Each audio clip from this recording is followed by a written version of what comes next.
Assalamualaikum warahmatullahi wabarakatuh. Saya Yuri Lestari, mahasiswa Universitas Pancasakti Bekasi pada program studi Pendidikan Guru Pendidikan Anak Usia Dini. Pada kesempatan kali ini saya akan memaparkan tugas ujian tengah semester pada mata kuliah Penanganan Anak Berkebutuhan Khusus yang diampu oleh Ibu Roza Yenita MPD.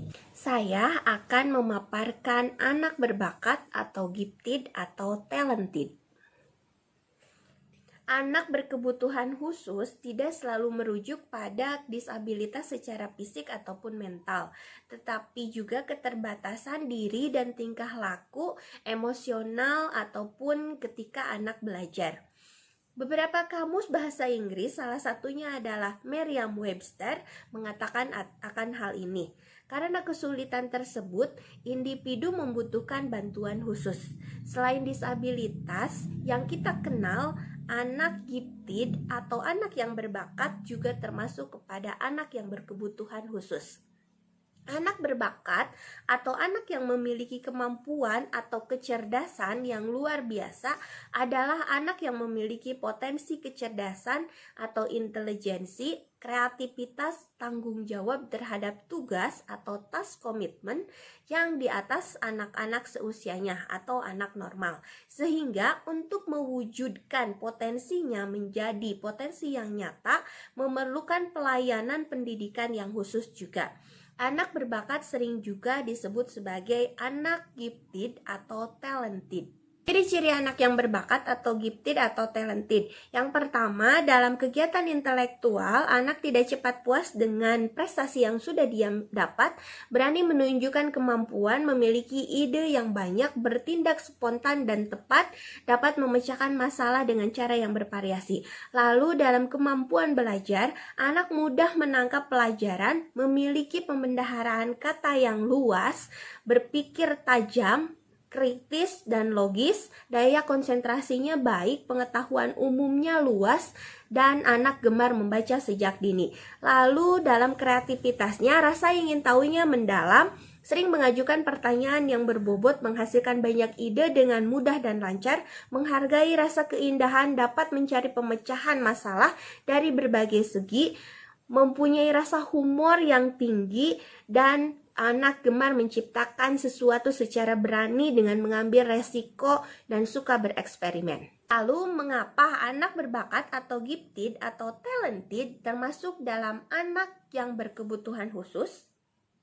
Menurut Talented and Gifted Children Education Act pada tahun 1978, anak gifted didefinisikan sebagai anak yang teridentifikasi ketika prasekolah, sekolah dasar, dan sekolah menengah sebagai orang yang memiliki kemampuan potensial dan menunjukkan kapabilitas performansi pada area yang spesifik seperti intelektual, akademis, seni, dan kepemimpinan.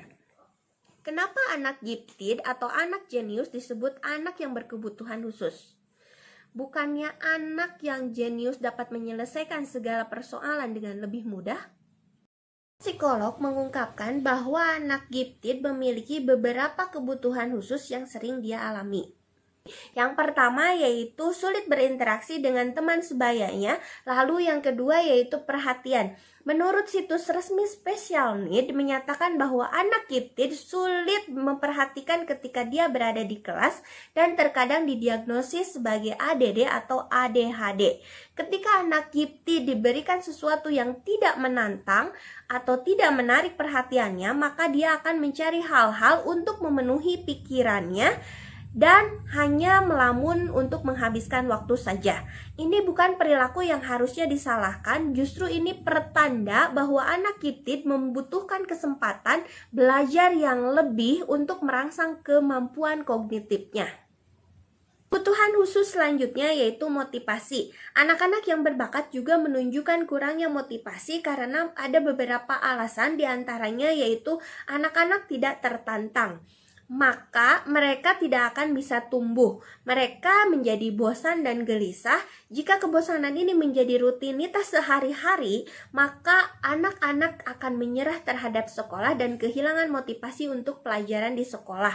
Maka jika anak berbakat mulai menunjukkan tanda-tanda tidak tertarik ketika datang ke sekolah, kita perlu mengambil tindakan untuk memastikan dia mendapatkan aktivitas yang menantang untuk dirinya. Yang selanjutnya adalah komunikasi verbal.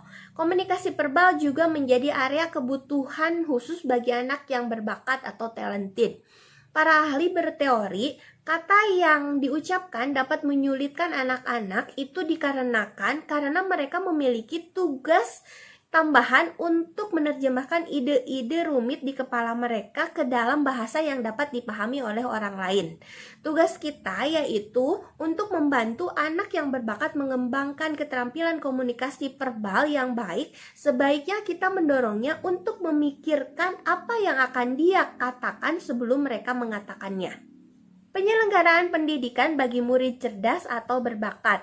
Model akselerasi bisa dilakukan dalam berbagai bentuk, mulai dari memasuki sekolah dasar pada usia dini, loncat kelas mengikuti bidang-bidang tertentu di kelas yang lebih tinggi, model pengayaan yaitu memberikan tugas-tugas tambahan bagi siswa yang memiliki kemampuan unggul, model pengelompokan berdasarkan kemampuan. Model ini dapat berupa kelas khusus di dalam sekolah, dapat pula berupa kelas di sekolah khusus yang disebut dengan sekolah unggulan.